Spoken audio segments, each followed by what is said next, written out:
How's it going, everybody? Welcome back to my channel. This is Matthew.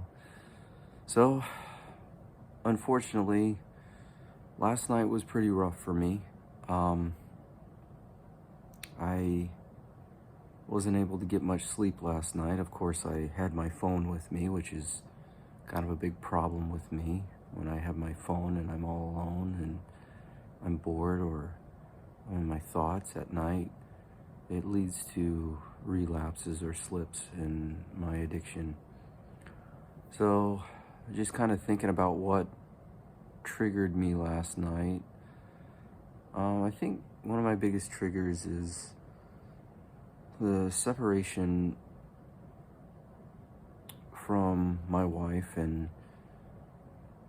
because of that separation, at times I feel responsible for all the things that happened in my marriage, and I feel responsible.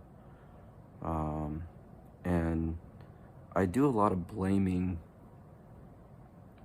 myself for those problems and issues that occurred in my relationship.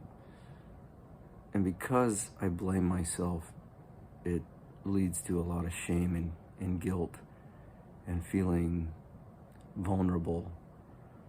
And last night was no exception. I felt very vulnerable last night, feeling alone, secluded by myself, not feeling like I'm really pushing forward, like I'm going anywhere. And that's kind of what happens when you slip or you relapse. You start to get feelings of doubt and feelings of shame and feeling like you haven't really accomplished anything when you have, you know. So to get past the feelings that you are hopeless and that you have no way of moving forward, you have to examine, I guess, the thoughts that you're having in your mind and question them to see whether or not all of those things are truth about you now, here in the present. That's kind of what I'm doing today. I question myself. Have I made progress? Have I moved forward from the thoughts and feelings that I had before compared to the thoughts and feelings I'm having now? And I feel like I have, in a way, and I have to be forgiving and show myself grace in the areas where I have grown, not so much beat myself up for the areas that I'm still working on. And I had this conversation with my sister yesterday about having joy in the journey as you go through your struggles to try to change, knowing that there's going to be pitfalls and stumbles, and it's not going to be a pretty process, but willing to accept that it's not a pretty process, just like being in your addiction is not a good thing. You have to look at it not from your addictive mind, but from a new mind, and that new mind only comes as you go through the process of recovery and understand that the process of recovery, it's not perfect, just like life isn't perfect. So we go through certain steps in our life over and over again sometimes, and then we have to assess, okay, well, why am I repeating this step over and over again? What is the missing link? What's missing? And why do I keep stumbling over this same step in the process of recovery?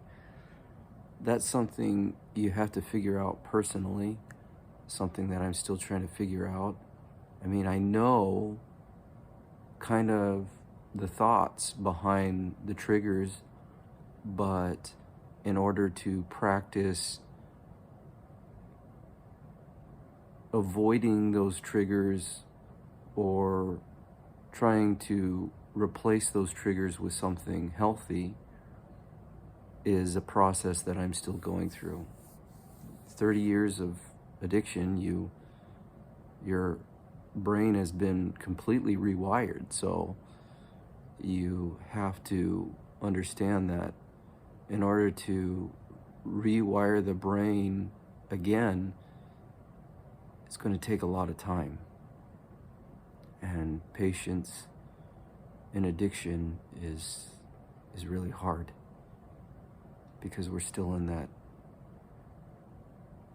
gratifying, instantly gratified mindset.